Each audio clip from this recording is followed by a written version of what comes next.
for the current financial year. So it's important that you are starting to accrue or prepare this information that you'll need for your statement now. As we saw on the previous slide, the transitional provision provides that slavery and human trafficking statements will be required in respect of financial years ending on or after the 31st of March. Businesses who meet this criteria and have a year end of 31st of March will therefore be the first to be required to publish a statement for their current financial year. And the government does expect everyone to have published their statements as soon as reasonably practical at the end of the financial year, but ideally within 6 months.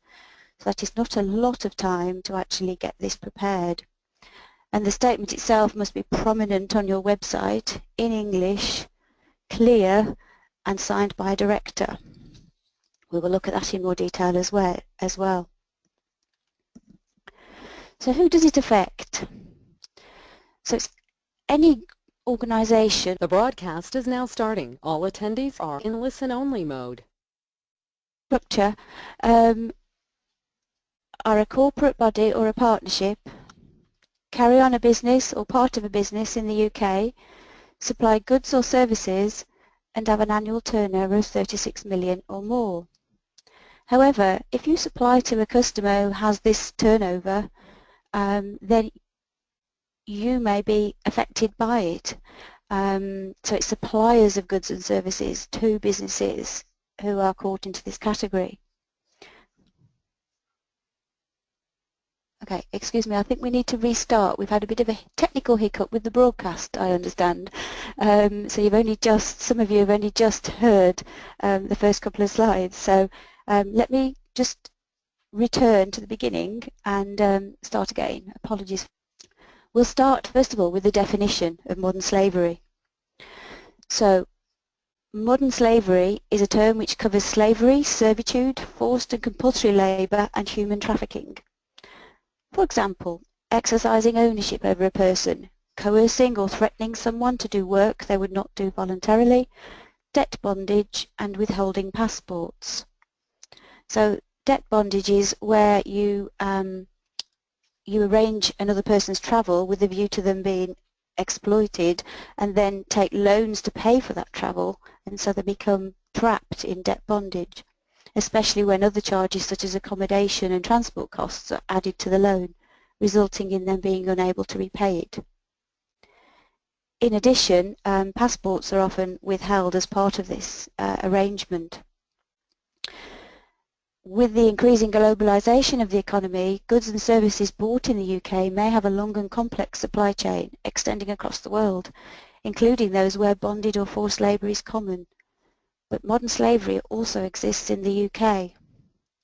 What might this look like? Well, we've got cockle pickers in Morecambe, sprout pickers in Lincolnshire, domestic servants in London. It's probably more likely to be car washers at your local car wash. So modern slavery, requiring fees, withholding passports, providing accommodation so that they can't ever repay or leave, all this will be classed as modern slavery.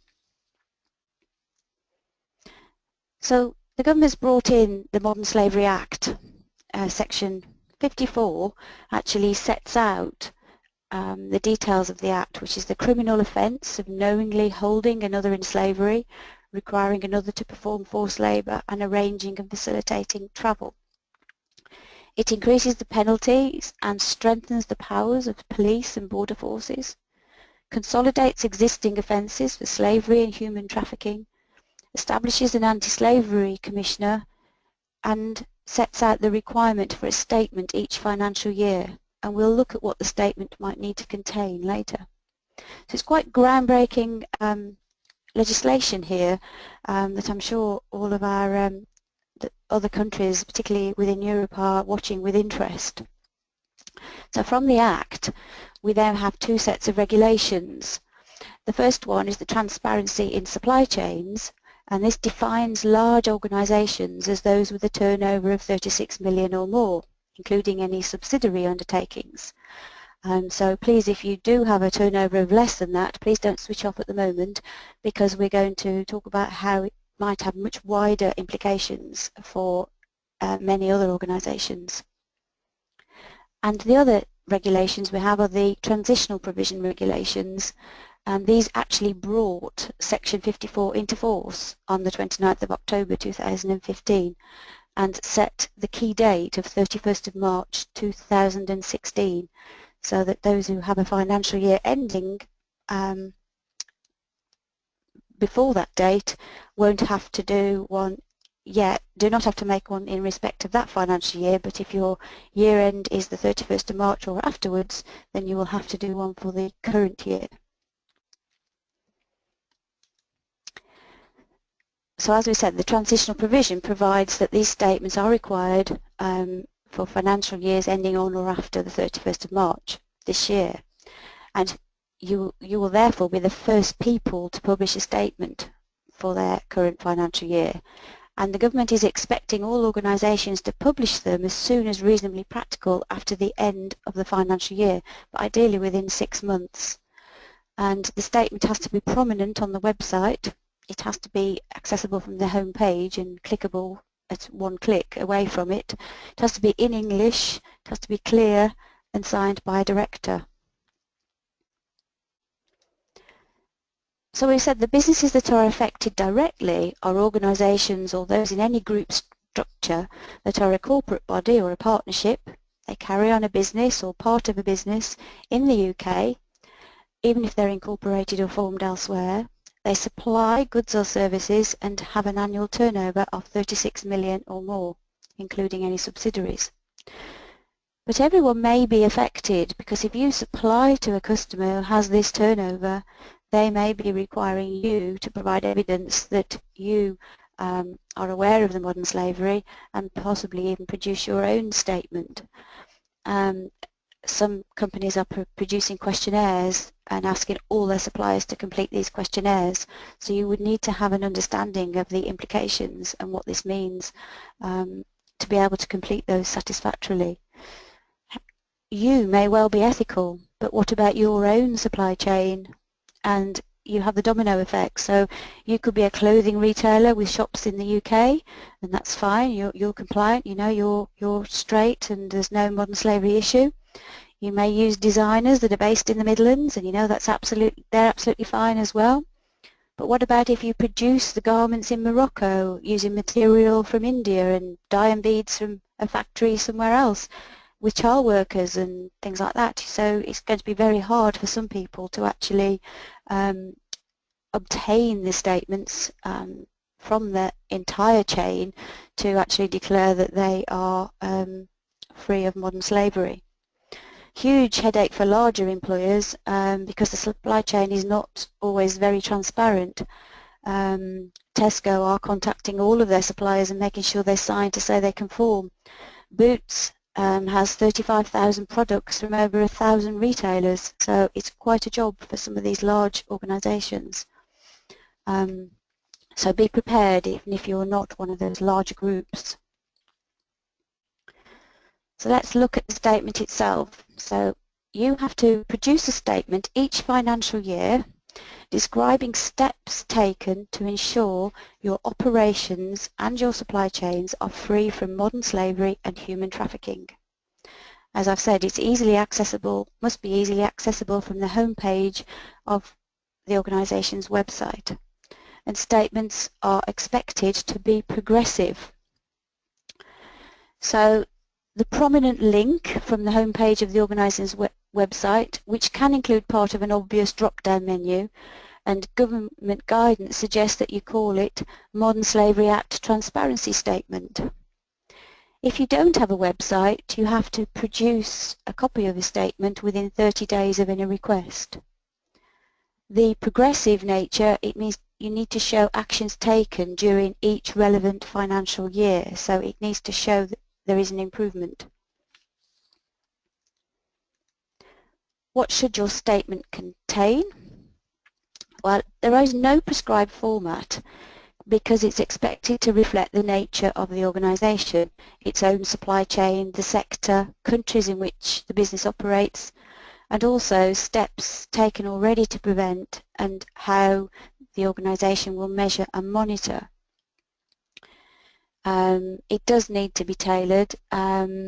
it does need to be based on your own organisation's key areas of risk, and it needs to be succinct, written in simple language, in English, although you can provide translated versions as well. It has to be accurate and refer to steps undertaken or begun. So if you have to show a progressive statement, then it's probably a good idea not to overcommit and make unrealistic promises that you're not going to be able to show progress towards the following year, and also not to try and resolve everything straight away. Just try and resolve some of the issues that are easily overcome and then show that you are working towards the rest. You can simply say you've taken no steps, but it's probably not a good idea. You don't have to say there is no slavery. What you have to say is what you are doing to try and ensure that this is the case. And your statement is likely to cover an introduction explaining what modern slavery is, a statement of commitment to understanding the risks and aiming to ensure that there's no modern slavery in your own business and supply chains, and stating which financial year this statement belongs to. And then an overview of the organisation's structure, the key activities you undertake, the actual supply chains that you have, the countries in which you operate, any action you need to take regarding joint ventures, distributors, outsourcing, so all of that kind of thing. And then you need to look at the responsibility. So somebody senior has to be responsible for anti-slavery initiatives, including writing and implementing any policies, carrying out any risk assessments and investigations, and carrying out the due diligence and any training. Then documentation. You might want to look at any policies relating to modern slavery and human trafficking and possibly link to them. So this might perhaps be business ethics policy, environmental, equal opportunities, recruitment and whistleblowing as just some of the policies that may be impacted by the modern slavery statement. Then you need to undertake a risk assessment to identify the main areas of risk, both within the organisation and within the supply chains, extending down from the first tier. Produce an action plan to address the areas of risk and steps taken and plan to take to manage it, and obviously making sure the plan goes forward a number of years so that you can show progress. Who will carry out the due diligence and the monitoring and auditing processes. You need to arrange training for staff, and also what performance indicators you're going to use to measure the effectiveness of the measures taken so far. Here's an example of a broad brush statement template we have produced. If you are interested in having a look at this document, then contact Greg or myself after this webinar and we will discuss this with you. It incorporates the topics that we've just discussed and gives some suggestions, but it is very much a suggestion and you'll have to tailor it to your own organisation's needs. And if you do a search on Google for modern slavery statements, you can see some of the statements that larger organisations have already provided. Each one is quite different, so it's there's no kind of set format for this. The penalties, obviously quite interested. What are the penalties for not complying with this requirement? So the Secretary of State can compel any organisation which fails to publish an annual statement to do so, and obviously it's better to do it when you've prepared and done the research than to be forced to do it within a shorter time scale and have to sort of codge something together which may not be totally suitable. Failure to then comply with the injunction will be a contempt of court, which could lead to an unlimited fine. But in reality, pressures to comply is probably more likely to come from shareholders, clients, customers and supply chain above your own organisation or below your organisation. So we think possibly social media may well become a driver for change, and and there will be some kind of name and shame with the larger organisations. How far this extends down, we're not sure. But you may have pressure from recruitment even. An IMEA survey found that many degree-level workers in their mid-30s took business ethics very seriously when choosing where to work. So if you have produced a statement and you're showing progression towards achieving it, then it is something to actually promote in your recruitment. Local authority contracts and tender documents may well start incorporating statements within the requirements there as well. And if you are a high-profile name, then it will be you, not your supplier, that's going to be cited in the press. So, and consumers themselves and ethical investment groups are all people that may put pressure on you to comply. So the next steps, you need to decide who's going to be responsible for the modern slavery statement. Gather all your information together and consider the scope, review the contracts with suppliers. You need to identify any areas of risk and the likely risk of this happening. Then draw up your action plan to identify where to focus your efforts and timescales for doing this. And consider the strategy for implementation. So don't try and solve it all at once. So that you can demonstrate it's not a static thing, that it is something that you really believe in and really want to try and resolve. And consider all of your policies and documentation, identify any gaps in them and make sure they are reviewed regularly as well. And if you have any questions about this, then talk to us and we will try and help in any way we can. So thank you. Not sure if we've had any questions yet. Let's just have a look. No one's raised any questions in relation to the modern slavery statements. Does anybody have anything they want to ask now?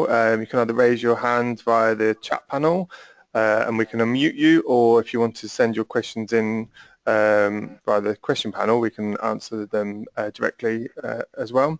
If not, then we're happy to take any questions via our email addresses, which I've put in our chat panel, and they will be on the final slide as well.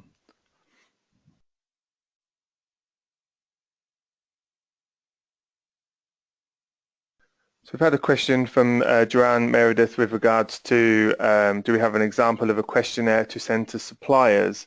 That is something that we can supply. If you want to drop us your email address, we'll email that to you after the webinar. Ken Clark has also asked the same question. So we will be, if you want to have copies of the statement that we've, the template of the statement, as well as the questionnaires that you can send to your suppliers, then please drop us an email and we will send those to you.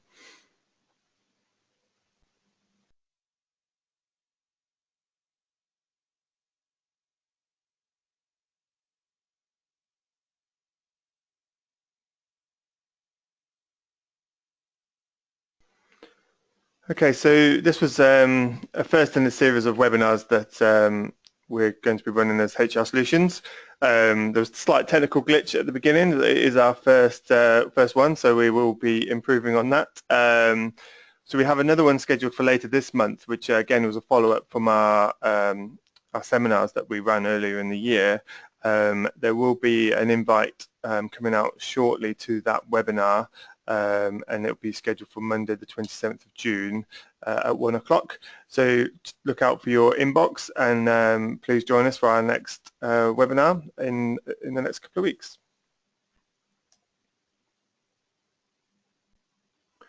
So once again, that's our contact details there. If you do need to contact us or want any further information from us, then please don't hesitate to contact us and we will come back to you. In the meantime, thank you for your time today. We hope you found it useful. We look forward to having you join us on our future webinars.